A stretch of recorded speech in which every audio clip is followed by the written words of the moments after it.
السلام عليكم ورحمة الله وبركاته. إن الحمد لله نحمده ونستعينه ونستغفره ونعوذ بالله من شرور أنفسنا وسيئات أعمالنا من يهده الله فلا مضل له ومن يضلل فلا هادي له وأشهد أن لا إله إلا الله وحده لا شريك له وأشهد أن محمدا عبده ورسوله. يا أيها الذين آمنوا اتقوا الله حق تقاته ولا تموتن إلا وأنتم مسلمون. يا أيها الناس اتقوا ربكم الذي خلقكم من نفس واحدة وخلق منها زوجها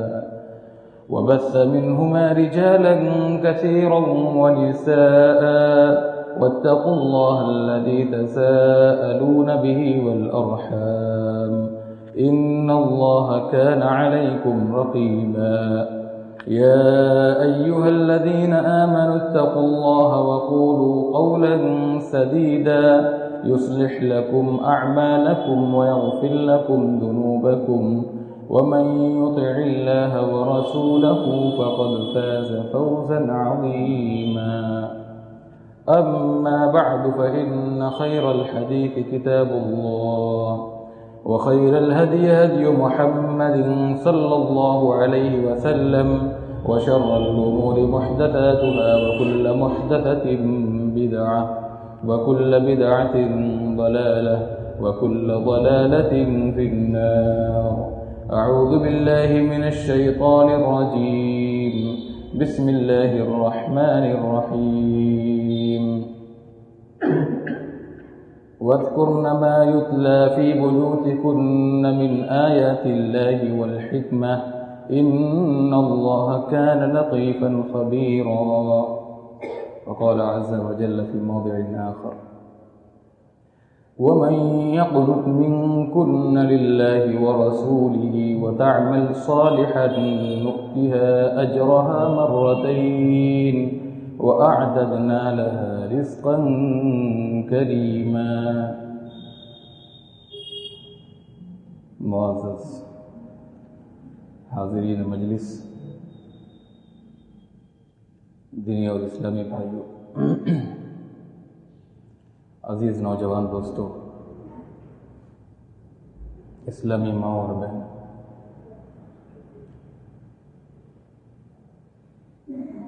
رسول کریم صلی اللہ علیہ وسلم کی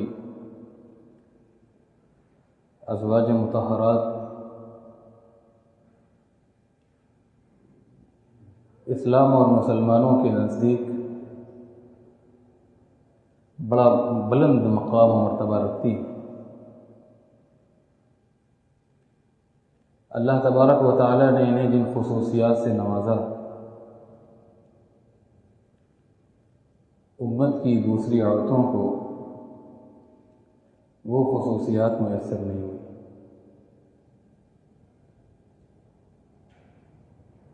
انہوں نے نبی علیہ الصلاۃ والتسلیم کے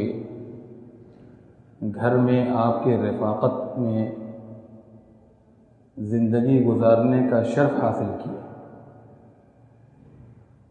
جو گھرانہ عزت والا گھرانہ تھا، جو گھرانہ ایسا تھا جس میں اللہ رب العالمین کی وحی کا نزول ہوتا تھا، جس میں فرشتے آتے تھے، جو گھر ایسا تھا جس میں نبوت کا روشن چراغ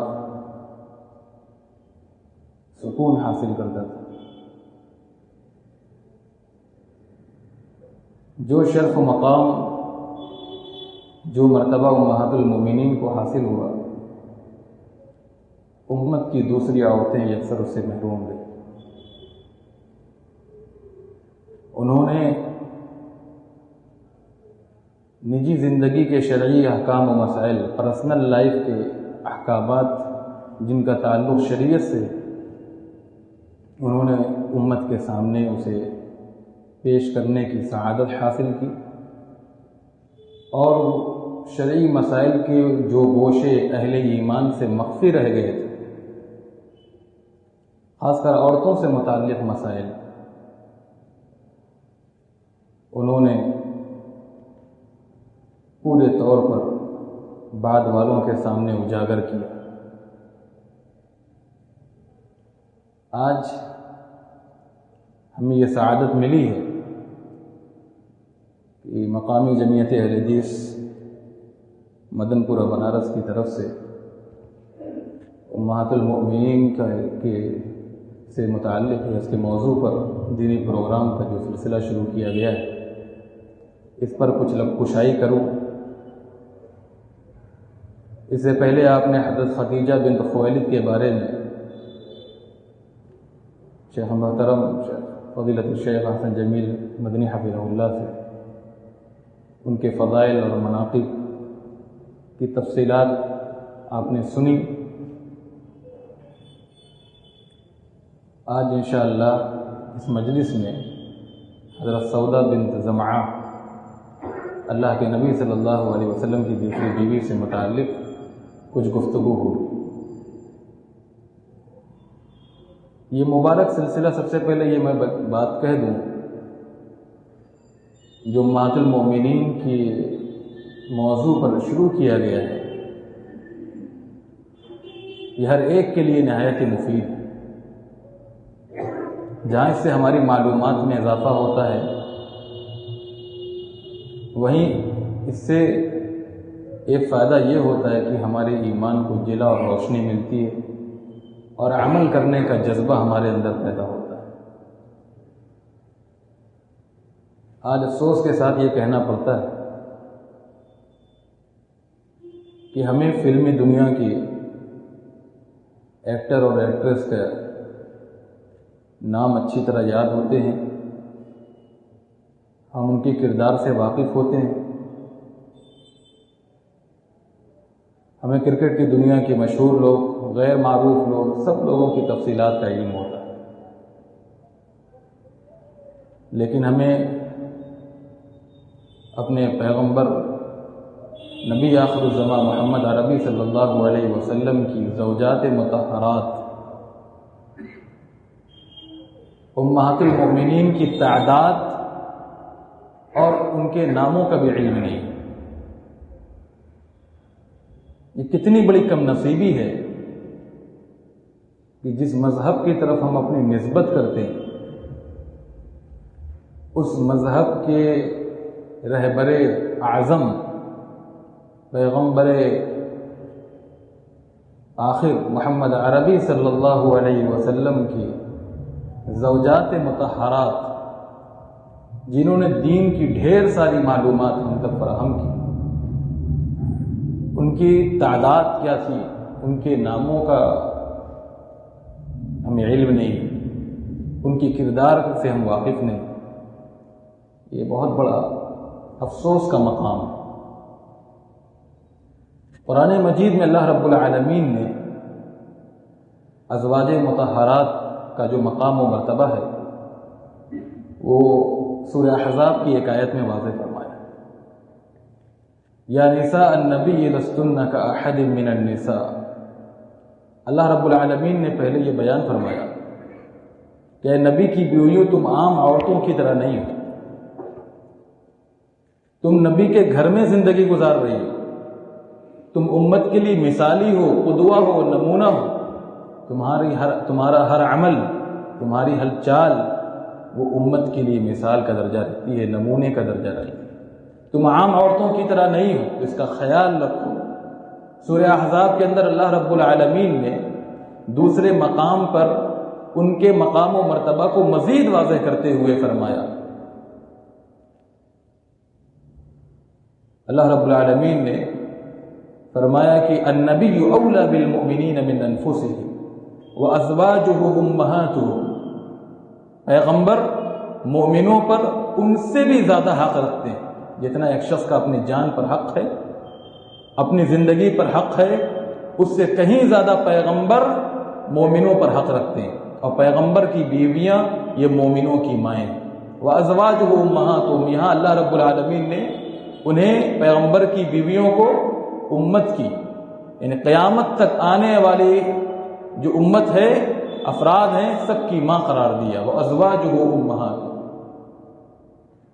آیت تطہیر قرآن کے اندر موجود ہے، یہ اللہ کے نبی صلی اللہ علیہ وسلم کی ازواج مطہرات کے بارے میں نازل ہوئی۔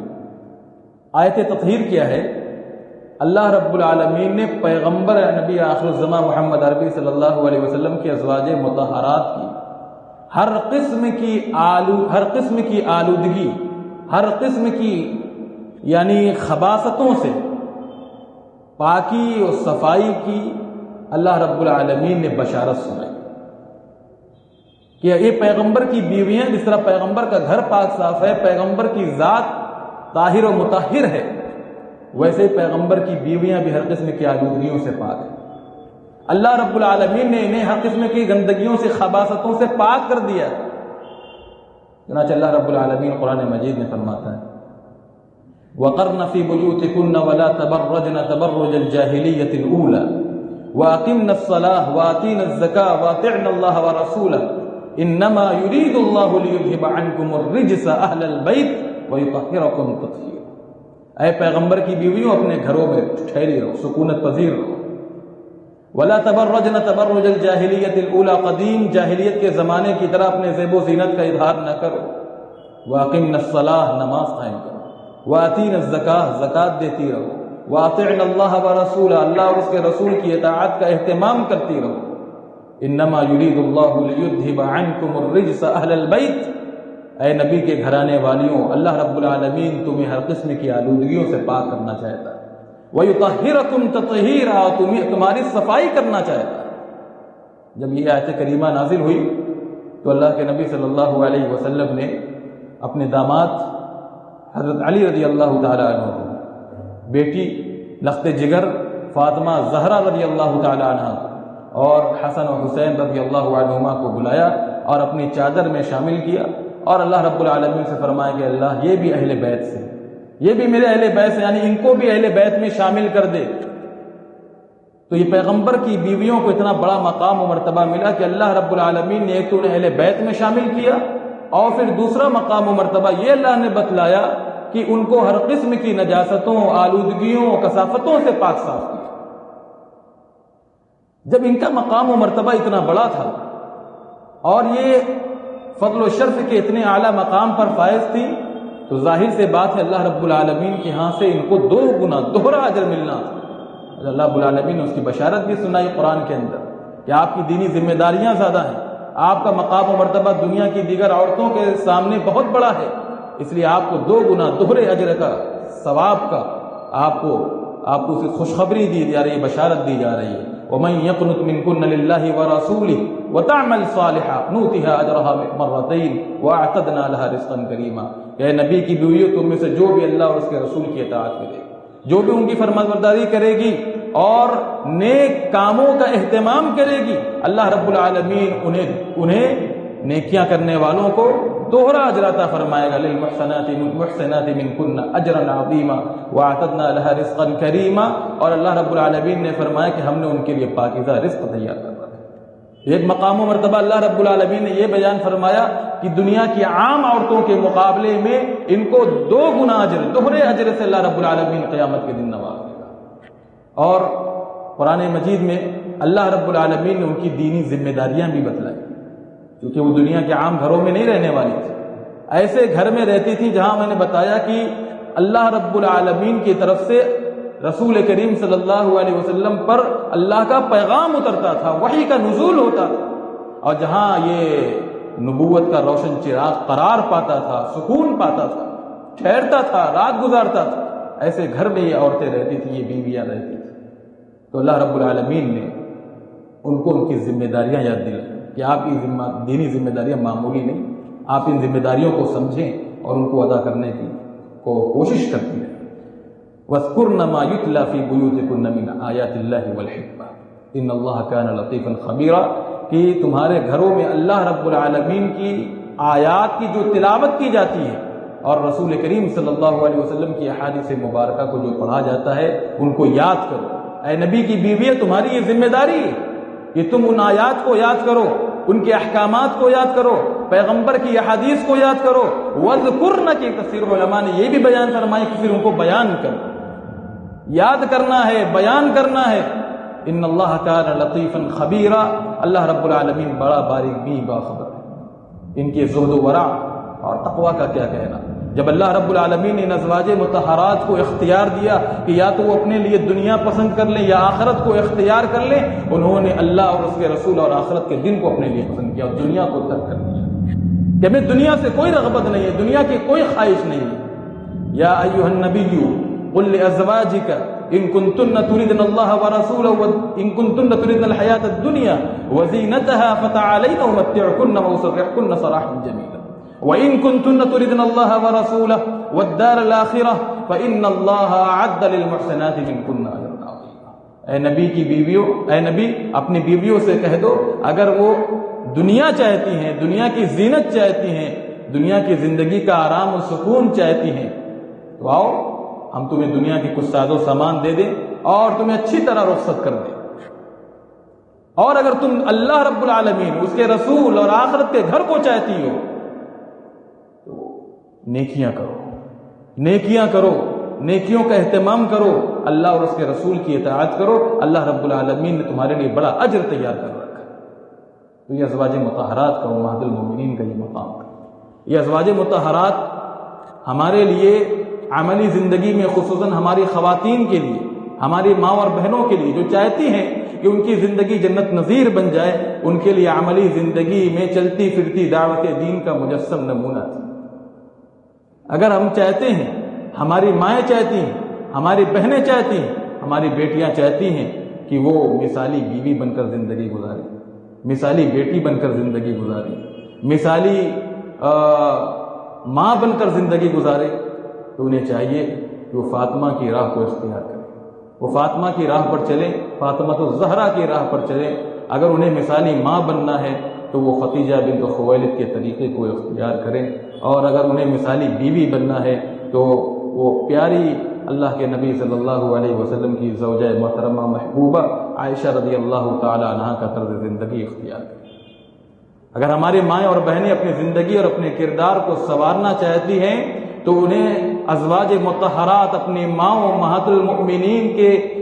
کی سیرت کے سانچے میں، ان کے کردار کے سانچے میں پوری طرح ڈھالنا ہوگا اپنے آپ کو، اگر وہ چاہتی ہیں کہ کامیاب زندگی گزارے، ایسی زندگی جس میں دنیا میں بھی عزت ہو اور آخرت میں بھی سعادت حاصل۔ میرے اسلامی بھائیوں، اللہ کے نبی صلی اللہ علیہ وسلم کی 11 بیویاں تھیں اور 2 لونڈیاں تھیں۔ سب سے پہلی بیوی جن کے بارے میں آپ سن چکے ہیں حضرت خدیجہ بنت خویلد تھی، اس کے بعد آپ نے دوسری شادی حضرت سودا سے، پھر عائشہ سے، اور چوتھی بیوی حضرت حفصہ رضی اللہ تعالی عنہ،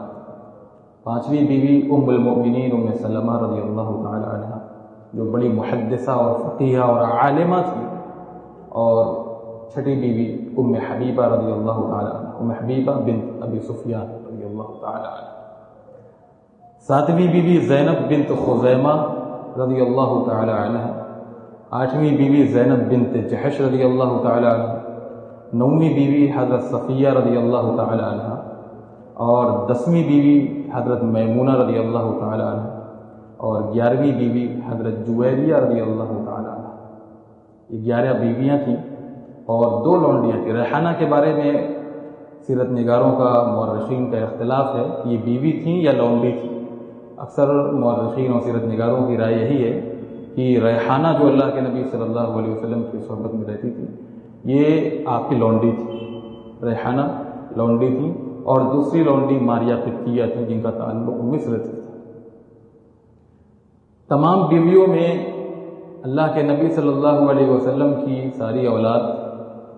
حضرت خدیجہ بنت خویلد سے تھی، جیسا کہ بھی آپ نے سنا، اور ابراہیم کی والدہ جو آپ کی آخری اولاد تھی اور جس کی وفات پر اللہ کے نبی صلی اللہ علیہ وسلم کو بہت ملال ہوا، بڑے رنجیدہ اور افسردہ ہوئے، بلکہ آپ کے آنکھوں سے آنسو جو ہے نکل آیا، آپ دیدہ ہو گئے، اس قدر آپ دیدہ ہوئے کہ آنکھوں سے آنسو نکل آیا۔ وہ ابراہیم رضی اللہ تعالیٰ عنہ تھے، جن کی ماں ماریہ قبطیہ تھی، اللہ کے نبی صلی اللہ علیہ وسلم کی لونڈی تھی۔ نبی علیہ الصلاۃ والتسلیم کی زندگی میں، آپ کی زندگی میں 2 بیویاں وفات پا گئی تھیں۔ ایک نبوت کے 10ویں سال حضرت خدیجہ رضی اللہ تعالیٰ عنہ کا انتقال ہو گیا، دوسری مدینہ کی زندگی میں ہجرت کے 4تھے سال حضرت زینب بنت خزیمہ وہ دنیا سے چل بسے۔ جب آپ صلی اللہ علیہ وسلم اس دنیا سے گئے، اس دنیا سے رخصت ہوئے، تو آپ صلی اللہ علیہ وسلم نے اپنے پیچھے 9 بیویاں چھوڑی۔ زینب بنت خزیمہ، خدیجہ بنت خویلد کو چھوڑ کر 9 بیویاں تھیں۔ آپ نے اتنی شادیاں کیوں کی؟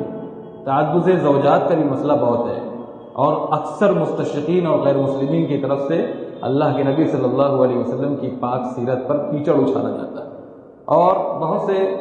نو مسلم یا کہیے کہ مسلمان پڑھے لکھے لوگ ان کے شکوک و شبہات کا شکار ہو جاتے ہیں، اور اکثر جس مقصد سے یہ لوگ الزام تراشی کرتے ہیں، عرضہ سرائی کرتے ہیں نبی علیہ الصلوۃ والتسلیم کی شان میں، ان کا مقصد یہ ہوتا ہے کہ اللہ کے نبی صلی اللہ علیہ وسلم کو ہوس کا غلام ظاہر کرے۔ یہ ہوس پرستی میں ڈوبے ہوئے تھے، ان کو عورت کا نشہ تھا، اس کے علاوہ ان کی زندگی کا کوئی اور مقصد نہیں تھا، اسی لیے انہوں نے اتنی شادیاں کی اور لونڈیاں رکھی۔ حالانکہ اگر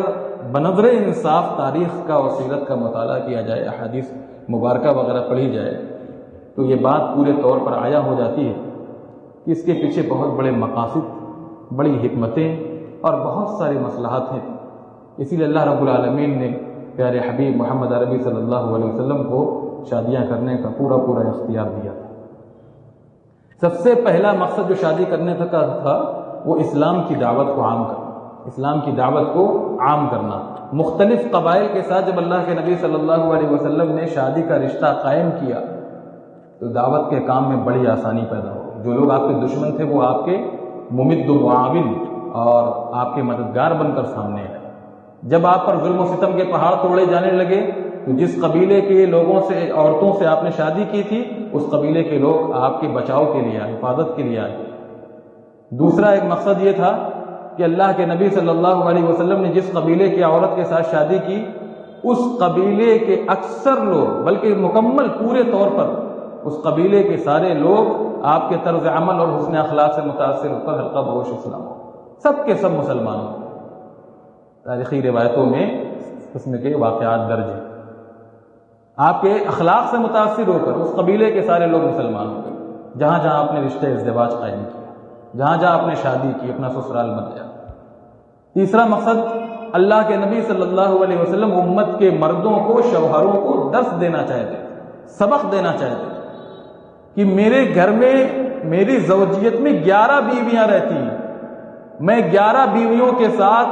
پورے طور پر انصاف کا معاملہ کرتا ہوں، ان کے حقوق کا خیال رکھتا ہوں، ان کو عزت و محبت کے ساتھ زندگی گزارنے کا حق دیتا ہوں۔ امت کے لوگوں کو، امت کے مردوں کو، شوہروں کو اللہ کے نبی صلی اللہ علیہ وسلم درس دینا چاہتے تھے کہ تم بھی عورتوں کے ساتھ، بیویوں کے ساتھ شفقت و نرمی کا معاملہ کرو، حسن سلوک کا معاملہ کرو۔ اور چنانچہ آپ نے حدیث میں فرمایا، حجۃ الوداع کے موقع پر جہاں آپ نے بیش قیمتی نصائح فرمائے، وہاں آپ نے یہ بھی فرمایا، استوصوا بالنساء خیرا، لوگوں عورتوں کے ساتھ حسن سلوک کی میری نصیحت کو قبول کرو۔ استوصوا بالنساء خیرا، عورتوں کے ساتھ حسن سلوک کی میری وصیت کو قبول کرو۔ اور آپ نے یہ بھی فرمایا کہ بہترین اخلاق کا مالک وہ انسان ہے جو اخلاق کے، عورتوں کے ساتھ حسن سلوک کے اعتبار سے بہترین اخلاق کا مالک۔ اکمل المؤمنین ایمانا احسنهم خلقا وخیارکم خیارکم لنسائہم۔ اور آپ نے ایک حدیث میں یہ بھی فرمایا، خیرکم خیرکم لأہلہ وانا خیرکم لأہلی، تم میں سب سے بہتر وہ ہے، تم میں سب سے خیر والا وہ انسان ہے جو اپنی بیوی کے لیے سب سے اچھا ہو، اور میں اپنی بیویوں کے لیے سب سے اچھا انسان، مثالی انسان ہو، حسن سلوک کرنے والا انسان ہو، ان کے حقوق کی رعایت کرنے والا انسان ہو۔ اور ایسی بیویوں کے بارے میں جن میں کچھ کمزوریاں ہوں، کچھ خوبیاں ہوں، کچھ اچھائیاں ہوں، کچھ برائیاں ہوں، اللہ کے نبی صلی اللہ علیہ وسلم نے شوہروں کو نصیحت فرمائی، لا یفرق مؤمن مؤمنہ، کوئی شوہر، کوئی مرد اپنی عورت سے کسی کمی کی بنیاد پر دشمنی اور بغض نہ رکھے۔ ان کرہ منہا خلقا رضی منہا آخر، اس کے اندر کمی ہے اخلاقی کمی ہے یا کوئی بھی کمی ہے، تعلیمی کمی ہے، اور کھانے پکانے کا سلیقہ اسے نہیں معلوم، وہ عصری تعلیم سے واقف نہیں ہے، کسی بھی قسم کی اس کے اندر کوئی کمی ہے، اگر اس کے اندر کوئی کمی ہے تو کوئی اللہ نے خوبی بھی رکھی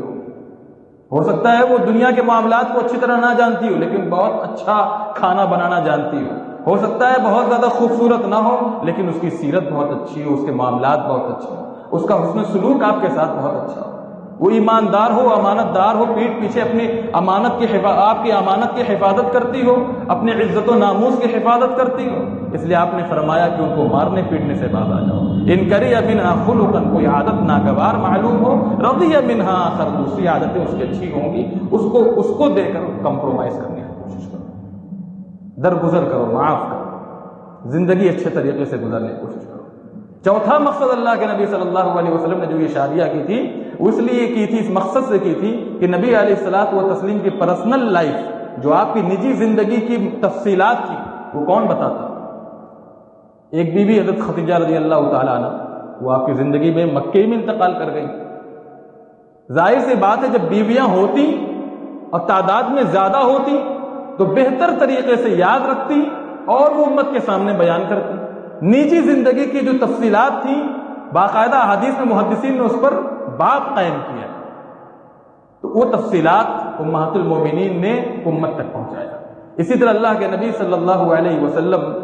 کے پاس عورتوں کے مخصوص مسائل بھی آیا کرتے تھے، ازواج مطہرات نے ان مسائل کو محفوظ رکھا،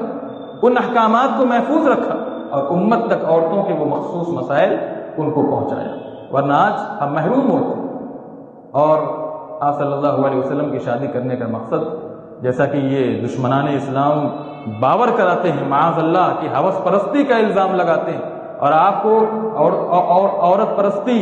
اور خواہشات کا غلام کہتے ہیں، اس طرح کا الزام لگاتے ہیں۔ اگر اللہ کے نبی صلی اللہ علیہ وسلم کی شادی کا مقصد دنیاوی بادشاہوں کی طرح عیش و عشرت ہوتا تو اللہ کے نبی صلی اللہ علیہ وسلم اپنی عین جوانی میں جب آپ 25 سال کی عمر میں تھے ایک بیوہ اور عمر رسیدہ عورت سے شادی نہ کرتے، وہ کنواری اور ہم عمر عورت کو اپنے لیے منتخب فرماتے، پسند فرماتے، لیکن آپ نے ہم عمر عورت، کنواری عورت کا انتخاب کرنے کے بجائے ایک بیوہ عورت کا انتخاب کیا، اور وہ بھی اپنی سے بڑی عمر والی عورت کا انتخاب کیا۔ اور یہی نہیں، اس سے آگے بڑھیے، جب حضرت خدیجہ کا انتقال ہو گیا، نبوت کے 10ویں سال اللہ کے نبی صلی اللہ علیہ وسلم نے جس دوسری عورت کو اپنے حرم میں داخل کیا وہ حضرت سودا بنت زمعہ رضی اللہ تعالی عنہ تھی۔ مورخین کہتے ہیں، سیرت نگار کہتے ہیں، ان کی عمر اس وقت 50 سال سے زائد تھی۔ آپ نے اپنی جوانی کے بہترین ایام 25 سال کی شادی ہوئی، 25 سال کی عمر میں شادی ہوئی اور 50 سال کی زندگی آپ نے حضرت خدیجہ رضی اللہ تعالی عنہ کے ساتھ گزاری، یعنی زندگی کے 25 سال کے ایام آپ نے جوانی کے ایام، طاقت کے ایام، توانائی کے ایام، آپ نے خواہشات جس میں انگڑائیاں لیتی آپ نے خدیجہ رضی اللہ تعالی عنہ کے ساتھ گزاری۔ پھر آپ نے دوسری شادی کی، جو دوسری عورت کا انتخاب کیا وہ بھی بیوہ تھی، وہ بھی عمر رسیدہ تھی، آپ کے ہم عمر تھے، 50 سال اللہ کے نبی صلی اللہ علیہ وسلم کی عمر تھی، 50 سال 51 سال حضرت سودا رضی اللہ تعالی عنہ۔ تو ہر اعتبار سے ان کے الزامات غلط ہیں۔ اور چھٹا مقصد جو اللہ کے نبی صلی اللہ علیہ وسلم کی ان بیویوں کے، جو آپ نے اپنے ارد گرد ان بیویوں کی کثرت کی، آپ کے انتخاب کیا تھا شادی کرنا، آپ کا مقصد یہ تھا اس سے کہ مکی زندگی میں آپ غور کیجئے، اللہ کے نبی صلی اللہ علیہ وسلم نے حضرت خدیجہ رضی اللہ تعالیٰ عنہ جب تک باحیات تھیں آپ نے دوسری شادی نہیں کی، ان کی وفات کے بعد آپ نے حضرت سودا رضی اللہ تعالیٰ عنہ کو اپنے حرم میں داخل کیا۔ لیکن جب مدینہ پہنچے تو مدینہ میں اللہ کے نبی صلی اللہ علیہ وسلم نے وہاں پہ شادیاں کی اور کئی عورتوں کو اپنے حرم نبوی میں داخل کیا۔ کیوں؟ اس لیے کہ مدینہ کے اندر غزوات ہوئی، مدینہ کے اندر جنگیں ہوئی، پے در پے کئی جنگیں ہوئی، بہت سارے صحابہ اور مسلمان شہید ہوئے، تو ان بیوہ عورتوں کا خیال نہ رکھا جاتا تو کون رکھتا؟ ان کو کس کے سہارے چھوڑا جاتا؟ اللہ کے نبی صلی اللہ علیہ وسلم نے اس لیے بیوہ عورتوں کو اپنے حرم میں داخل کیا۔ ان کی اولاد کو تحفظ کون فراہم کرتا؟ ان کی اولاد کو تحفظ فراہم کرنا بھی ایک مسئلہ تھا، اس لیے اللہ کے نبی صلی اللہ علیہ وسلم نے ان کی صالح تربیت کے لیے، ان کو تحفظ فراہم کرنے کے لیے ان کی اولاد کو ان سے شادیاں کی، بیوہ عورتوں سے شادیاں کی۔ زینب یا سودا بنت زمعہ رضی اللہ تعالی عنہ کے بارے میں ہم کچھ بیان کریں گے مختصر طور پر۔ سودا بنت زمعہ یہ 8 پشت اوپر جا کر ان کا نسب اللہ کے نبی صلی اللہ علیہ وسلم کے نسب سے جا ملتا ہے۔ یہ قریش کے قبیلہ عامر بن لوئی سے تھی، عامر بن لوئی سے تھی۔ ان کے باپ کا نام یعنی والد کا نام زمعہ بن قیس، زمعہ بن قیس بن عبد شمس تھا، اور ان کی والدہ کا نام شموس بنت قیس بن عمرو تھا، شموس بنت قیس بن عمرو تھا۔ ان کے پہلے شوہر سکران، یہ صحابی رسول تھے، اللہ کے نبی صلی اللہ علیہ وسلم پر ایمان لائے تھے اور شروع زمانے اسلام کے شروع زمانے میں اسلام لائے تھے۔ یہ بھی مسلمان تھے اور اللہ کے رسول صلی اللہ علیہ وسلم کے صحابی تھے۔ جب ان کی وفات ہو گئی تو اللہ کے نبی صلی اللہ علیہ وسلم نے مکہ میں نبوت کے 10ویں سال 400 درہم حق مہر کے عوض ان سے شادی کر لی، حضرت سودا بنت زمعہ رضی اللہ تعالی عنہا سے شادی کر لی۔ ان سے اللہ کے نبی صلی اللہ علیہ وسلم کی کوئی اولاد نہیں ہوئی۔ نکاح کے وقت ان کی عمر 50 سال سے زائد تھی۔ 14 سال تک یہ اللہ کے نبی صلی اللہ علیہ وسلم کے ساتھ رہی۔ ان کے بھائی، 2 بھائی اور 2 بہنیں تھیں۔ ایک کا نام مالک بن زمعہ اور دوسرے کا نام عبد بن زمعہ تھا۔ مالک بن زمعہ یہ قدیم الاسلام تھے، یعنی شروعی زندگی میں اسلام لائے تھے، اور عبد بن زمعہ یہ بعد میں اسلام لائے، لیکن یہ بھی مسلمان تھے۔ اور ان کی 2 بہنیں تھیں، حریرہ بنت زمعہ اور ام کلثوم بنت زمعہ، یہ سب کی سب مسلمان تھیں۔ اور ان کی ترغیب، حضرت سودا رضی اللہ تعالی عنہ کی ترغیب، ان کی تحریص اور ان کی کوششوں سے مسلمان ہوئی تھی۔ ان کا نکاح اللہ کے نبی صلی اللہ علیہ وسلم سے کیوں ہوا، اس کی وجہ سیرت نگاروں نے بیان فرمائی ہے کہ یہ مہاجرین میں سے تھی۔ انہوں نے اسلام قبول کرنے کے بعد اپنے دین کی حفاظت کے لیے ہجرت کی، حبشہ کی طرف ہجرت کی، اور کسی وجہ سے مکہ آ گئی اپنے شوہر کے ساتھ بعد میں، اور مکہ میں ان کے شوہر کی وفات ہو گئی۔ جب یہ بیوہ ہو گئی تو بیوہ ہو جانے کے بعد ان کے لیے کسی طور پر مناسب نہیں تھا کہ ان کو ان کے میکے لوٹایا جاتا۔ ان کا میکے جانا کسی طرح بھی صحیح نہیں تھا، کیونکہ ان کے گھر کے لوگ، گھر کے افراد، ان کے والد وغیرہ یہ سب جو ہے وہ مسلمان نہیں تھے، سبھی بھی مسلمان نہیں ہوئے تھے، اور ان کے دل میں اسلام و مسلمانوں کے لیے سختیاں ویسے ہی تھیں، اس لیے کسی طور پر مناسب نہیں تھا۔ وہ جاتی تو انہیں مسلمان ہونے کی بنیاد پر یہ لوگ تکالیف دیتے، ان کو آزمائش میں ڈالتے، اس لیے اللہ کے نبی صلی اللہ علیہ وسلم نے حضرت سودا بنت زمعہ رضی اللہ تعالیٰ عنہ سے شادی کر کے انہیں حرم نبوی میں داخل کر دیا۔ یہ نکاح مکہ میں ہوا تھا۔ حافظ ابن کثیر رحمۃ اللہ علیہ فرماتے ہیں کہ سودا بنت زمعہ سے پہلے اللہ کے نبی صلی اللہ علیہ وسلم نے حضرت عائشہ رضی اللہ تعالیٰ عنہ سے نکاح کیا، لیکن وہ نکاح کے بعد اللہ کے نبی صلی اللہ علیہ وسلم کے گھر میں نہیں آئی، ان کی رخصتی مدینہ میں ہوئی سن 2 ہجری میں، اور اللہ کے نبی صلی اللہ علیہ وسلم نے حضرت سودا بنت زمعہ سے مکہ میں نبوت کے 10ویں سال حضرت خدیجہ کے انتقال کے بعد جب نکاح کیا تو وہ نکاح کے فوراً بعد اللہ کے نبی صلی اللہ علیہ وسلم کے گھر میں داخل ہو گئی، آپ کے عقد میں آ گئی۔ اس لیے عموماً دوسری بیوی، یعنی جو شرف ملتا ہے دوسری بیوی ہونے کا، حضرت خدیجہ کے بعد پہلی عورت جو اللہ کے نبی صلی اللہ علیہ وسلم کی زوجیت میں آئی، ان کو حضرت سودا رضی اللہ تعالیٰ عنہ کو یہ شرف مقام حاصل ہے کہ اللہ رب العالمین انہیں اپنے زوجیت میں اللہ کے رسول صلی اللہ علیہ وسلم نے انہیں اپنے زوجیت میں شامل کیا۔ پیغام نکاح کا کیا معاملہ تھا؟ اللہ کے نبی صلی اللہ علیہ وسلم حضرت خدیجہ کے انتقال کے بعد بہت مغموم و پریشان رہا کرتے تھے۔ ایک مرتبہ حضرت عثمان ابن مظعون کی بیوی حضرت خولہ بنت حکیم رضی اللہ تعالیٰ عنہ نے دیکھا کہ اللہ کے نبی صلی اللہ علیہ وسلم بڑے رنجیدہ، بجھے سے، اور ان کے چہرے پر ملال کے آثار دکھتے ہیں اور طبیعت اچھی نہیں لگتی۔ کہا کہ اللہ کے نبی صلی اللہ علیہ وسلم آپ اتنے پریشان اور مغموم کیوں رہتے؟ تو اللہ کے نبی صلی اللہ علیہ وسلم نے فرمایا کہ میرے گھر میں خدیجہ تھی اور گھر کی دیکھ بھال کیا کرتی تھی، بچوں کی تربیت کیا کرتی تھی، ان کے جانے کے بعد ایسا لگتا ہے گھر اجڑ گیا۔ انہوں نے سمجھ لیا کہ اللہ کے نبی صلی اللہ علیہ وسلم کو ایک مونس اور غمخار کی ضرورت ہے۔ اشارہ پاتے ہی خولہ بنت حکیم حضرت سودا بنت زمعہ کے والد کے پاس آتی ہیں، جو بوڑھے ہو چکے تھے اور ابھی مسلمان نہیں ہوئے تھے، اپنے گھر میں موجود تھے، اور زمانے جاہلیت کے طریقے کے مطابق انہوں نے ان کو سلام کیا، یعنی صبح بخیر کہا، اور اس کے بعد نبی علیہ الصلوۃ والتسلیم کے پیغام نکاح کو سامنے رکھا، ان کو اللہ کے نبی صلی اللہ علیہ وسلم کی طرف سے جو پیغام نکاح سودا کے لیے پیش کیا گیا تھا بہت پسند آیا. کہا کفو تو بہت اچھا ہے، رشتہ تو بہت اچھا ہے، لیکن سودا کی رائے معلوم کرنے کی بھی ضروری. چنانچہ جب تمام مراحل طے ہو گئے تو اللہ کے نبی صلی اللہ علیہ وسلم کو آگاہ کر دیا گیا. آپ تشریف لائے اور حضرت سودا بنت زمعہ کے والد زمعہ نے انہوں نے نکاح پڑھایا، اور اس طرح اللہ کے نبی صلی اللہ علیہ وسلم نے اپنے عقد میں ان کو داخل کر لیا. سودا بنت زمعہ کے بھائی عبد بن زمعہ کو جب اس نکاح کی تفصیل معلوم ہوئی، اس نکاح کی خبر لگی، تو بہت انہوں نے افسوس کا اظہار کیا، بڑی ناراضگی کا اظہار کیا. یہاں تک کہ احادیث کے اندر آتا ہے کہ انہوں نے مٹی اٹھا کر اپنے سروں پر ڈالنا شروع کر دیا اور اپنے سر کو خاک آلود کرنے لگے، اپنے سر کو خاک آلود کرنے لگے. جب اسلام لائے تو اپنی اس حرکت پر ہمیشہ نادم رہتے تھے اور کہتے تھے میں نہایت کم عقل اور کم سمجھ انسان تھا کہ اتنے پاکیزہ رشتے پر میں نے اب اتنی سفیہانہ حرکتیں کی کہ میں نے افسوس کا اظہار کیا اور اپنے سر کو خاک آلود کیا. ہمیشہ نادم رہا کرتے تھے. سودا بنت زمعہ رضی اللہ تعالی عنہا نے اللہ کے نبی صلی اللہ علیہ وسلم سے نکاح کے پہلے ہی اشارے پا لیے تھے کہ ان کے شوہر کی وفات ہو جائے گی اور وہ اللہ کے رسول صلی اللہ علیہ وسلم کے عقد میں داخل ہو جائیں گے. خواب آپ نے دیکھا. 2 خواب طبقات ابن سعد میں مرقوم ہے، لکھا گیا ہے، نقل کیا گیا ہے. پہلا خواب آپ نے اپنے شوہر کی زندگی میں دیکھا. سکران، ان کے شوہر سکران بن عمرو رضی اللہ تعالیٰ عنہ اس وقت موجود تھے. انہوں نے دیکھا کہ اللہ کے نبی صلی اللہ علیہ وسلم تشریف لائے اور اپنا پاؤں نبی علیہ الصلوۃ والتسلیم نے اپنا پاؤں حضرت سودا بنت زمعہ کی گردن پر رکھ دیا. انہوں نے صبح ہوئی، سودا بنت زمعہ نے اپنے شوہر کو اپنا خواب بیان کیا تو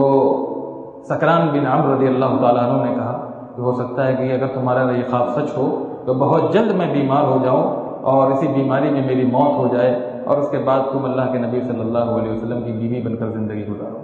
دوسرا خواب طبقات ابن سعد میں مرقوم ہے، وہ یہ ہے کہ اللہ کے نبی صلی اللہ علیہ وسلم کی زوجیت میں جانے کا اشارہ اس طرح ملا کہ وہ کہتی ہیں سودا بنت زمعہ کہ ایک رات میں نے خواب دیکھا کہ میں تکیہ کے سہارے لیٹی ہوئی ہوں اور ایسا لگا کہ آسمان سے چاند پھٹ کر ان کے اوپر آ گرا ہے، آسمان سے چاند پھٹ کر ان کے اوپر آ گرا ہے. اللہ کے نبی صلی اللہ علیہ وسلم کی زوجیت میں آنے سے پہلے کا یہ واقعہ ہے. انہوں نے سکران بن عمرو اپنے شوہر جو باحیات تھے ان کو یہ خواب بتایا تو کہا کہ ہو سکتا ہے میں بہت جلد بیمار ہو جاؤں اور یہ میری بیماری میری موت کا ذریعہ بنے اور تم اللہ کے نبی صلی اللہ علیہ وسلم کی بیوی بن جاؤ. اسی دن سے اللہ کے نبی یہ سکران بن عمرو بیمار ہونے لگے اور اسی بیماری کی وجہ سے ان کی موت ہو گئی اور اس موت کے بعد اللہ کے نبی صلی اللہ علیہ وسلم نے حضرت سودا بنت زمعہ سے شادی کر لی.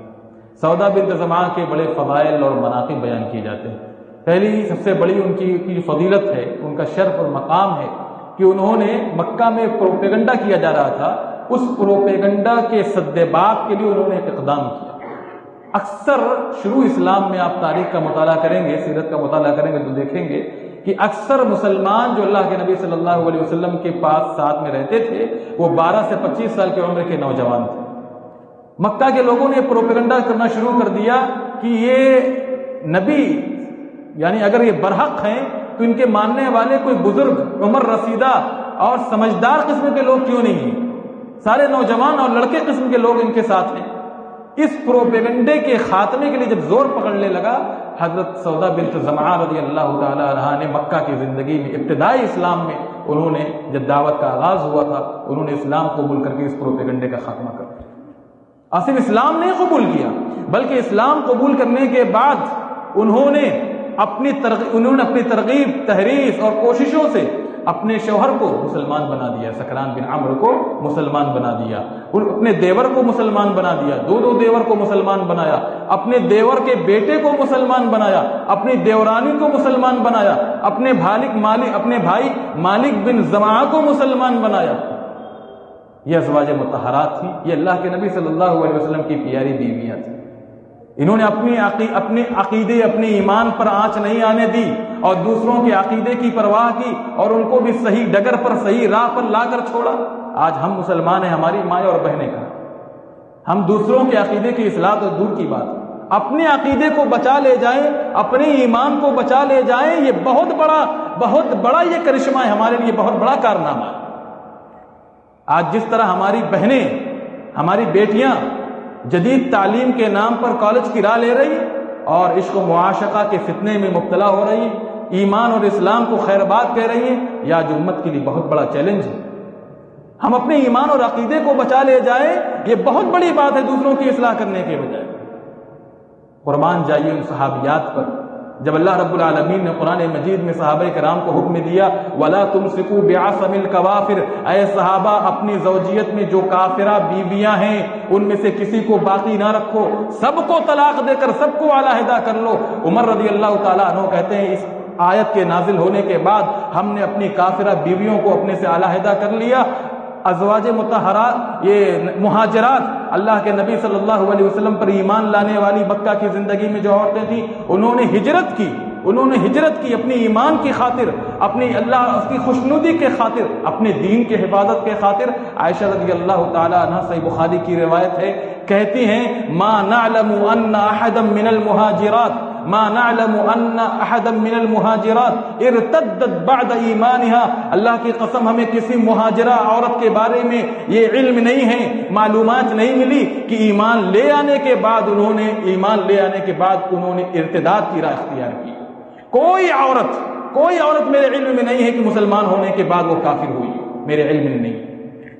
اپنی ایمان کے حفاظت کے لیے مکہ سے انہوں نے مدینہ کی راہ لی، یہ تکلیف والا معاملہ انہوں نے اختیار کیا، یہ عزیمت کا راستہ انہوں نے اختیار کیا، رخصت کے پہلو کو چھوڑ دیا اور انہوں نے مکہ میں رہنے کے بجائے مدینہ میں انہوں نے زندگی گزارنی پسند کی، خاتنہائی کیوں نہ،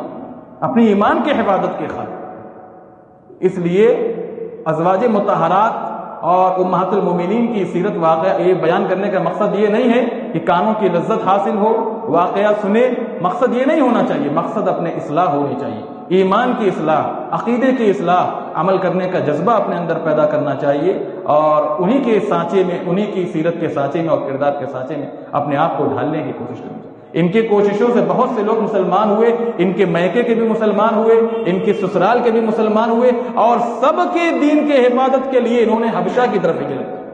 مکہ سے حبشہ کی طرف ہجرت کی اور اس قافلے میں یہ اپنے شوہر کے ساتھ شریک تھی۔ جو دوسرا قافلہ مکے سے روانہ ہوا، اس دوسرے قافلے میں یہ اپنے خاندان، میکے اور سسرال کے افراد کے ساتھ شریک تھی، انہوں نے حبشہ کی طرف ہجرت کی۔ ایک غلط فہمی حبشہ میں مسلمانوں کے درمیان ایک غلط فہمی پیدا ہو گئی، مسلمانوں کو یہ افواہ سننے میں آئی کہ قریش مکہ مسلمان ہو گئے، ان کے اسلام کی خبر ملی، کچھ مسلمان اس افواہ کے شکار ہو گئے اور جب انہیں یہ خبر لگی کہ مکہ کے جو کفار ہیں یہ مسلمان ہو گئے ہیں تو اب حالات بدل گئے ہوں گے، اس امید کے ساتھ وہ لوگ لوٹ آئے کہ اب مکہ میں بہتر زندگی گزارنے کا موقع ملے۔ لیکن جب یہاں آئے تو معلوم ہوا کہ حالات تو پہلے سے زیادہ سخت اور ظلم و زیادتی پہلے سے کہیں زیادہ۔ ان واپس آنے والوں میں سودا بنت زمعہ بھی تھی اور ان کے شوہر سکران بن عمرو بھی تھے۔ بہرحال انہوں نے فیصلہ کیا کہ کتنے شدائد اور مشکلات اور مصائب کا سامنا کرنا پڑے، مکائی کی زندگی میں رہنا ہے، یہاں تک کہ سکران اس دنیا سے چلے گئے اور صحابہ کرام کو، صحابیات کو ہجرت کا حکم ہوا اور سب کے سب مدینہ کی طرف چلے گئے۔ تو یہ دو شرف حاصل ہوا کہ اپنی ایمان کی خاطر انہوں نے پہلے تو حبشہ کی طرف ہجرت کی، دوسرا انہوں نے مدینہ کی طرف ہجرت کی۔ اور سودا بنت زمعہ کے بارے میں یہ بھی مشہور ہے کہ اللہ کے نبی صلی اللہ علیہ وسلم کی اطاعت شعار بیوی تھی، بڑی اطاعت شعار بیوی تھی۔ اللہ کے نبی صلی اللہ علیہ وسلم نے سن 10 ہجری میں حجۃ الوداع، جو آپ نے زندگی کا آخری حج کیا، اس میں آپ کی ازواج مطہرات بھی ساتھ تھیں۔ آپ نے اپنی بیویوں سے کہا کہ دیکھو یہ آخری حج ہے، هذه الحجہ ثم ظہور الحسر، اس کے بعد سب لوگ اپنے گھروں میں بیٹھی رہنا۔ سودا بنت زمعہ رضی اللہ تعالی عنہ اپنی زندگی کی آخری سانس تک انہوں نے دوبارہ کوئی حج نہیں کیا۔ ان سے کہا جاتا تھا کہ آپ حج کیجئے، عمرہ کیجئے، تو وہ کہتی تھی کہ میں نے حج بھی کیا، میں نے عمرہ بھی کیا، اب میں نبی علیہ الصلوۃ والتسلیم کی نصیحت کے بعد دوبارہ حج نہیں کروں گی، لا احج بعدها ابدا، کبھی زندگی میں حج نہیں کروں گی۔ اللہ کے نبی صلی اللہ علیہ وسلم کی اطاعت کا ایسا جذبہ تھا کہ آپ نے فرمایا تھا حجۃ الوداع کے موقع پر اپنی بیویوں سے کہ آخری حج ہے، اس کے بعد حج نہ کرنا۔ تو سودا بنت زمعہ اپنے اس فیصلے پر ڈٹی رہی اور نبی علیہ الصلوۃ والتسلیم کی نصیحت پر آخری زندگی کے آخری سانس تک عمل کیا۔ سودا بنت زمعہ اللہ کے نبی صلی اللہ علیہ وسلم کے ساتھ بڑا حسن سلوک کرتی تھی۔ ایسے حالات میں جب مکہ کے اندر نبی علیہ الصلوۃ والتسلیم کفار و مشرکین کے ظلم و ستم کے جہاں ایک طرف شکار تھے وہاں اللہ کے نبی صلی اللہ علیہ وسلم کو ذہنی اور قلبی سکون کی بھی ضرورت تھی۔ معاملہ اس سے بڑھ کر ایک قدم یہ بھی تھا کہ آپ کی جو بیوی، آپ کی پہلی بیوی سے آپ کے جو بچے اور بچیاں تھیں ان کی تربیت کرنا، ان کو تحفظ فراہم کرنا، ان کے کھانے پینے کا بندوبست کرنا، یہ بھی تھا۔ سودا بنت زمعہ رضی اللہ تعالیٰ عنہ نے بڑی خوش اسلوبی کے ساتھ، بڑے انہوں نے اچھے طریقے سے، اچھے ڈھنگ سے اس ذمہ داری کو ادا کیا۔ جب وہ عمر رسیدہ ہو گئی اور انہیں خدشہ ہوا کہ کہیں ایسا نہ ہو کہ اللہ کے نبی صلی اللہ علیہ وسلم انہیں طلاق دے کر اپنے سے علیحدہ نہ کر لیں، تو انہوں نے اللہ کے نبی صلی اللہ علیہ وسلم سے اپنے فیصلے کا اور اپنی خواہش کا اظہار فرمایا کہ اللہ کے نبی صلی اللہ علیہ وسلم امسکنی قد وهبت یومی لعائشہ لعلی یکون من نسائک فی الجنہ، اے اللہ کے نبی صلی اللہ علیہ وسلم مجھے اپنی زوجیت میں برقرار رکھیے، میں نے اللہ اور اس کے رسول کی خوشنودی کے خاطر اپنی باری عائشہ کو دے دی ہے، عائشہ کے نام کر دی ہے، اور میں چاہتی ہوں، میری دلی خواہش یہ ہے کہ جس طرح میں دنیا کی زندگی میں آپ کی بیوی بن کر زندگی گزار رہی ہوں، اسی طرح آخرت کے دن جنت میں آپ کی بیوی بنی رہوں، آپ کی ساتھ آپ کی بیوی بن کر زندگی گزاروں، آخرت میں بھی میری یہ خواہش ہے، اس لیے مجھے اپنے سے علیحدہ نہ کریں۔ جب انہیں خوف ہوا کہ طلاق نہ دے دیں عمر رسیدہ ہونے کی بنیاد پر، تو انہوں نے اپنی باری عائشہ رضی اللہ تعالیٰ عنہ کے نام ہبہ کر دی۔ اس لیے اللہ کے رسول صلی اللہ علیہ وسلم 2 دن حضرت عائشہ رضی اللہ تعالیٰ عنہ کے پاس گزارا کرتے تھے۔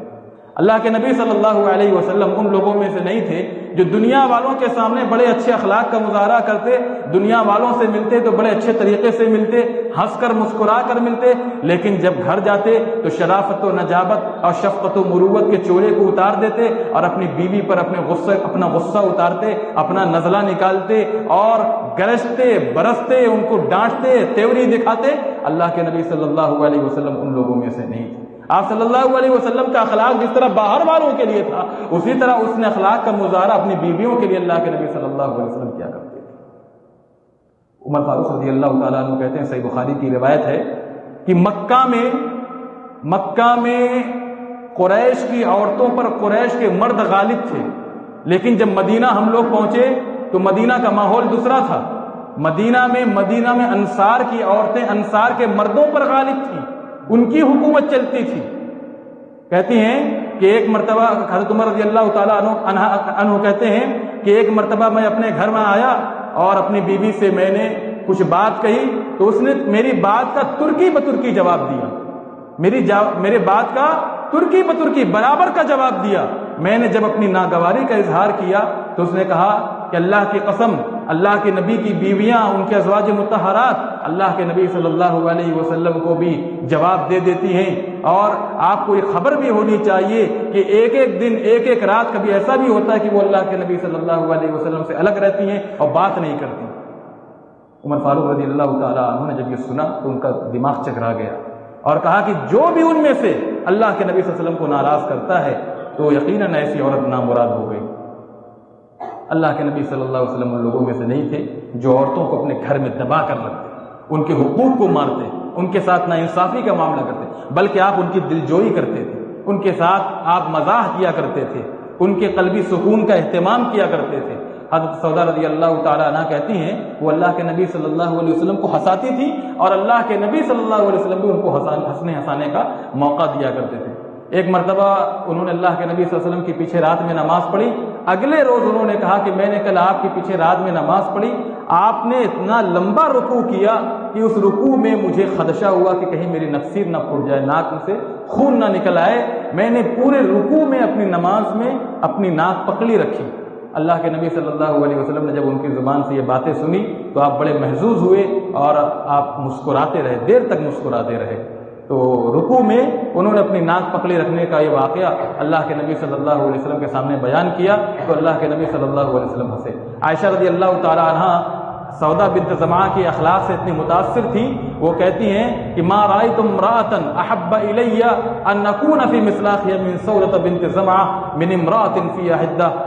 میں نے بہت سی عورتوں کو دیکھا، مجھے سودا بنت زمعہ کے مقابلے میں کوئی عورت ایسی نہیں لگی، پسند نہیں آئی جس کے پیکر اور قالب میں ڈھل جاؤں۔ کیا مطلب میں اس کی طرح بن جاؤں، ہر اعتبار سے سودا بنت زمعہ کی طرح بن جاؤں۔ اور جہاں تک حقیقت حال کا معاملہ ہے سودا بنت زمعہ کے اندر فرماتی ہیں کچھ تیزی تھی، مزاج کی تیزی تھی، کچھ گرمی تھی، کچھ سختی تھی، لیکن ہر اعتبار سے وہ بہت نرم مزاج تھی، ہر اعتبار سے انہوں نے اپنی نسوانی غیرت کو دبا کر رکھا، اور نبی علیہ الصلوۃ والتسلیم اور ان کی سوکنوں کے ساتھ بڑا اچھا ان کا معاملہ تھا۔ عائشہ رضی اللہ تعالیٰ عنہ بیان فرماتی ہیں، امام البانی رحمہ اللہ نے سلسلہ صحیحہ میں واقعہ نقل فرمایا ہے کہ ایک مرتبہ میں گوشت اور آٹے سے تیار کیا ہوا ایک حلوہ لے کر آئی اللہ کے نبی صلی اللہ علیہ وسلم کی خدمت میں، اور ہمارے درمیان اللہ کے نبی صلی اللہ علیہ وسلم موجود تھے، وہ بھی کھانے لگے، میں بھی کھانے لگی، سودا موجود تھی، میں نے ان کو بلایا، انہوں نے انکار کر دیا۔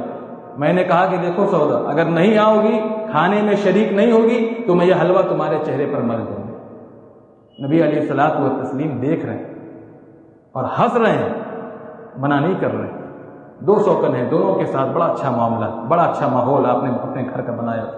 کہا دیکھو اگر نہیں شریک ہوگی میں حلوہ تمہارے چہرے پہ مل دوں گی۔ سودا بنت زمعہ کو دوبارہ بلایا، دعوت دی، کہا کہ کھانے میں حلوے میں شریک ہو جاؤ۔ سوکن کی ایک غیرت ہوتی ہے، اس غیرت کی بنیاد پر انہوں نے انکار کر دیا، کہا کہ نہیں میں نہیں شریک ہوں گی۔ انہوں نے واقعتاً اپنے ہاتھ میں حلوہ لیا اور سودا بنت زمعہ کے چہرے پہ مل دیا۔ عائشہ رضی اللہ تعالیٰ عنہ کہتی ہیں کہ اللہ کے نبی صلی اللہ علیہ وسلم نے اس موقع پر کیا یہ کہ اپنی ران اللہ کے نبی صلی اللہ علیہ وسلم نے میرے اوپر رکھ دی تاکہ بوجھ سے میں دب جاؤں اور بدلہ نہ لے سکوں، اور سودا بنت زمعہ سے اشارہ کیا کہ آپ کو موقع ہے، آپ بھی بدلہ لے لیجئے اور عائشہ کے چہرے پر وہ حلوہ مل دیجئے، اور پھر اللہ کے نبی صلی اللہ علیہ وسلم مسکرانے لگے۔ تو یہ گھر کا اللہ کے نبی صلی اللہ علیہ وسلم کی گھریلو زندگی اور آپ کے ازواج مطہرات کے یہاں اتنا اچھا ماحول اللہ کے نبی صلی اللہ علیہ وسلم نے بنایا تھا کہ یہ سوکنوں کی جو رقابت ہوتی ہے، غیرت ہوتی ہے، اور اس غیرت کے بعد پھر جو آگے کے مراحل ہوتے ہیں اس میں طرح طرح کی سازشیں ہوتی ہیں، اس سے پاک گھرانہ تھا۔ اللہ رب العالمین نے اللہ کے نبی صلی اللہ علیہ وسلم کو دنیا میں قیامت تک آنے والی انسانیت کے لیے نمونہ بنا کر بھیجا تھا۔ نبی علیہ السلام کو بیویاں بہت محبوب تھیں، ان سے بہت محبت کرتے تھے، لیکن کبھی ایسا نہیں ہوا کہ شریعت کے احکامات کے مقابلے میں، شریعت کی تعلیمات کے مقابلے میں، اللہ کے دین کے مقابلے میں انہوں نے اپنی بیویوں کو رکھا، کبھی بھی سمجھوتا نہیں کیا۔ شریعت کی تعلیمات کا معاملہ ہو، اللہ کے دین کے احکام پر عمل کرنے کا معاملہ ہو، آپ نے کبھی بھی اس محبت سے آپ نے کبھی بھی سمجھوتا نہیں کیا اور اس محبت کو غالب آنے نہیں دیا۔ ایک مرتبہ عائشہ رضی اللہ تعالیٰ عنہ نے صفیہ کے بارے میں کہا، حسبک صفیہ تعنی قصیرہ کذا و کذا، اے نبی صلی اللہ علیہ وسلم آپ کے لیے وہ پستہ قد، چھوٹی قد صفیہ کافی۔ نبی علیہ الصلوۃ والتسلیم نے اسے اخلاق کے منافی پایا، اخلاق کے منافی پایا، گھر کے ماحول کو خراب کرنے والا پایا۔ بڑی معمولی بات تھی لیکن آپ نے برداشت نہیں کیا۔ فرمایا عائشہ تم نے ایسی بات کہہ دی ہے، لو مزجت بماء البحر لمزجته، سمندر کے پانی میں ملا دی جائے تو سمندر کا پانی بدبودار اور بے ذائقہ ہو جائے، خراب ہو جائے، تو نے ایسی بات کہہ دی ہے۔ یہ محبت کبھی بھی شریعت پر غالب نہیں آئی، یہ محبت کبھی بھی شرعی تعلیمات میں رکاوٹ نہیں بنی۔ اور جب ایک مرتبہ اللہ کے نبی صلی اللہ علیہ وسلم سے غفلت ہو گئی، اللہ نے 7 آسمان اوپر عرش سے آگاہ کر دیا۔ سورہ تحریم کی پہلی آیت، یا ایھا النبی لم تحرم ما احل اللہ لک تبتغی مرضات ازواجک واللہ غفور الرحیم، اے نبی صلی اللہ علیہ وسلم آپ اس چیز کو حرام کیوں قرار دیتے ہیں جسے اللہ رب العالمین نے آپ کے لیے اور آپ کی امت کے لیے حلال قرار دیا ہے؟ آپ اپنی بیویوں کی رضامندی حاصل کرنا چاہتے ہیں، اللہ بڑا بخشنے والا، بڑا مہربان ہے، اس کی بارگاہ میں رجوع کیجیے۔ واقعہ یہ تھا کہ اللہ کے نبی صلی اللہ علیہ وسلم کا یہ معمول اور طریقہ تھا کہ عصر کے بعد اپنی تمام ازواج کا چکر لگاتے تھے، باری باری ایک ایک کے پاس جاتے تھے، ٹھہرتے تھے، ان کی خیر خیریت دریافت کرتے تھے۔ زینب بنت جحش کے پاس ہدیے میں شہد آیا ہوا تھا، اس شہد کا شربت وہ اللہ کے نبی صلی اللہ علیہ وسلم کو بنا کر پیش کرتی تھی، بڑا محبوب تھا، تو معمول سے زیادہ وہاں پہ وقت گزر جاتا تھا۔ بیویوں نے اسکیم تیار کی کہ کسی طرح اللہ کے نبی صلی اللہ علیہ وسلم کو وہاں ٹھہرنے سے روکا جائے، چنانچہ انہوں نے کہا کہ جس کے پاس اللہ کے نبی صلی اللہ علیہ وسلم تشریف لائیں، ہر ایک بیوی اللہ کے نبی صلی اللہ علیہ وسلم سے یہی کہے کہ آپ کے منہ سے مغافیر کی بو آ رہی ہے۔ یہ مغافیر ایک قسم کا پھول ہے جس سے ایک قسم کی گوشت اور مچھلی کی سی بو آتی ہے، اور اللہ کے نبی صلی اللہ علیہ وسلم کو منہ کی بو اور باس اور گند بالکل برداشت نہیں تھی، اس لیے آپ نے فرمایا تھا اگر مجھے میری امت پر شاق نہ گزرتا تو میں اپنی امت کے لوگوں کو ہر نماز کے وقت منہ کی صفائی کا اور مسواک کرنے کا حکم دیتا۔ اللہ کے نبی صلی اللہ علیہ وسلم کو قطعاً یہ برداشت نہیں تھا، اس لیے آپ نے کہا کہ میں تو شہد کا شربت پیتا ہوں، مغافیر وغیرہ کا شربت نہیں پیتا ہوں. اچھا ایسی بات ہے تو میں قسم کھاتا ہوں کہ آئندہ سے میں اس شہد کو منہ نہیں لگاؤں گا، شربت کو منہ نہیں لگاؤں گا. یعنی آپ نے اپنے لیے حرام کر دیا. اب جو چیز نبی کے لیے حرام ٹھہری وہ امت کے لیے بھی حرام ٹھہری. اس لیے اللہ نے فرمایا یا ایھا النبی لم تحرم ما احل اللہ لک، اے نبی اس چیز کو آپ حرام کیوں قرار دیتے ہیں جسے اللہ نے حلال قرار دیا. آپ اپنی بیویوں کی رضامندی حاصل کرنا چاہتے ہیں، لیکن ان تمام معاملات میں آپ جب احادیث کا مطالعہ کریں گے تو سودا رضی اللہ تعالی عنہا کی محبت یہاں چھلکتی ہے. کتنی نرم مزاج اور اپنے شوہر کہتے ہیں کتنی خیرخواہ تھی. عائشہ کہتی ہیں میں نے ان سے کہا کہ چپ رہنا، کچھ مت بولنا. انہوں نے کہا کہ عائشہ کہتی ہیں سودا نے کہا سبحان اللہ واللہ لقد حرمنا، ہم نے یہ غلطی کر کے اللہ کے نبی صلی اللہ علیہ وسلم کو شربت شہد سے محروم کر دیا. یہ بہت بڑی ہماری غفلت اور کوتاہی اور ہماری یہ بہت بڑی غلطی ہے. ان کو افسوس تھا اپنے اس عمل پہ کہ میں نے جھوٹ موٹ ان سے کہا کہ آپ کے منہ سے مغافر کی بو آ رہی. سودا بنت زمعہ رضی اللہ تعالی عنہا اور تمام ازواج مطہرات کو اللہ کی طرف سے خصوصی طور پر پردے کا اہتمام کرنے کا حکم دیا گیا تھا. آپ قرآن مجید کی مختلف آیت کریمہ سورہ احزاب وغیرہ کی اٹھائیں جہاں پہ ازواج مطہرات کو پردہ کرنے کا حکم ہوا ہے. عائشہ کہتی ہیں کہ پردہ کا حکم نازل ہو چکا تھا. ایک رات قضائے حاجت کے لیے سودا بنت زمعہ باہر گئی اور ان کا سامنا عمر فاروق رضی اللہ تعالی عنہ سے ہو گیا. عمر فاروق رضی اللہ تعالی عنہ نے جب حضرت سودا بنت زمعہ کو دیکھا کہا کہ سودا تم چھپ نہیں سکتی. وجہ یہ تھی کہ سودا بنت زمعہ ایک تو ہٹی کٹی تھی، کافی گوشت والی تھی، بھاری بھرکم تھی، اور دوسرا وہ لمبی چوڑی تھی، طویل القامت تھی. بڑی آسانی سے پہچان لیا اور کہا کہ تم سودا چھپ نہیں سکتی. وہ ناراض ہو کر واپس لوٹی. اللہ کے نبی صلی اللہ علیہ وسلم رات کا اس وقت کھانا تناول فرما رہے تھے اور عمر فاروق رضی اللہ تعالی عنہ کی ساری بات سنائی اور ان کی شکایت کی کہ آئے دن وہ اس طرح ہمیں راستے میں روکتے ہیں. اللہ کے نبی صلی اللہ علیہ وسلم کے بارے میں آتا ہے کہ اس وقت کھانا تناول فرما رہے تھے. وَإِنَّ فِي يَدِهِ لَعَرْقًا فَأُوحِيَ إِلَيْهِ ثُمَّ رُفِعَ عَنْهُ وَإِنَّ الْعَرْقَ فِي يَدِهِ. اس وقت آپ کے ہاتھ میں گوشت والی ہڈی تھی اور اسی دوران وحی کا نزول ہونا شروع ہوا اور پھر وحی کا سلسلہ بھی ختم ہو گیا اور وہ گوشت والی ہڈی آپ کے ہاتھ میں تھی. اس کے بعد آپ نے ازواج مطہرات سے فرمایا کہ اے بیویوں سن لو لقد اذن لکن ان تخرجن لحاجتکن. آج کے بعد عمر تمہارے راستے میں کوئی رکاوٹ نہیں ڈالے گا. تم کو اللہ کی طرف سے یہ اجازت دے دی گئی کہ تم با پردہ ہو کر قضائے حاجت کے لیے اپنی ضروریات کے لیے گھر سے باہر جا سکتی ہو. تو پردے کے اہتمام کی تعلیم دی گئی تھی. محدثین کہتے ہیں عمر فاروق اس لیے روکتے تھے پردہ کے حکم نازل ہونے کے بعد کہ عورت کسی بھی حال میں اپنے گھر سے باہر نکلے ہی نہ، کیونکہ اللہ نے فرمایا وَقَرْنَ فِي بُيُوتِكُنَّ، اے نبی کی بیویوں اپنے گھروں میں ٹھہری رہو. اس لیے ان کو روکنے کا مقصد یہ تھا کہ آپ کسی بھی حال میں اپنے گھروں سے نہ نکلیں، جو ضروریات ہیں اپنے گھر میں آپ پوری کریں. اس لیے وہ روکا کرتے تھے. دوسرا واقعہ عبد بن زمعہ سعد بن وقاص رضی اللہ تعالیٰ عنہ کا پردے کے تعلق سے. سودا بنت زمعہ کے ایک بھائی تھے، ان کے باپ کی لونڈی کے بیٹے عبد الرحمن ابن زمعہ ان کا نام تھا. وہ ان کے پاس اکثر آ کر بیٹھا کرتے تھے. اللہ کے نبی صلی اللہ علیہ وسلم کو ان کا یہ بیٹھنا راس نہیں آیا، پسند نہیں آیا. ایک مرتبہ عبد بن زمعہ جو ان کے بھائی تھے اور سعد بن وقاص دونوں میں جھگڑا ہو گیا اپنے باپ کی لونڈی کے بچے کے بارے میں. تو انہوں نے کہا سعد بن وقاص نے کہ میرے بھائی عتبہ بن وقاص نے مجھے وصیت کی ہے کہ جب میں مکہ جاؤں تو زمعہ کی لونڈی کے بچے کی نگرانی کروں اور جہاں موقع ملے اسے اپنے قبضے میں کر لوں. اور اس کے بالمقابل زمعہ بن